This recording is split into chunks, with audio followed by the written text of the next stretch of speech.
time frame. I just want to continue the dialogue amongst board members and also encourage the public to please, send us an email, stop in at the meetings, communicate to us.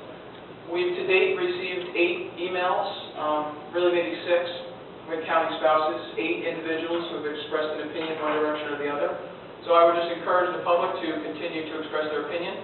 Summertime's a little tight because of vacations and whatnot, very difficult, but certainly we'll pick it up again at the end of August and the September meeting to continue discussion. And, I know some of the decisions that the board has to make are not often favorable and often looked upon, by the community as not as favorable, but unfortunately that's the role we signed up for. And it's the board's obligation to make that decision, one way or the other, to have, open and, dialogue amongst ourselves in these public sessions to express our opinions. But at the end of the day, it is our decision to make. We either leave it, move it back, wherever the board is, but that is the role of this Board of Education. Every decision cannot be punted to the public. I think Mr. Heap actually called us the task at one point on punting decisions that are, by statute, the Board of Education. And this is the Board of Education, so we need to ensure that the public is protected. We have the 2% cap.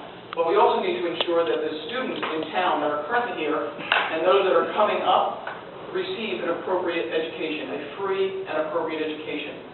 In order to do that, we have to ensure that the administration has the proper resources, and I'm specifically talking about financial resources. And the 2%, unfortunately, keeps the lights on.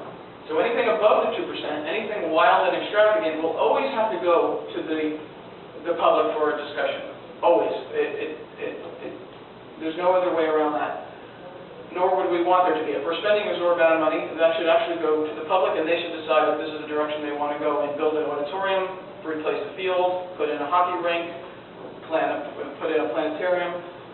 Even if it's hiring an additional set of staff like we did for the STEM classes, it was a second question. It was $460,000, and it was very specific to, do we want to expand STEM? So that went out to the public to increase our budget by $460,000 for that program.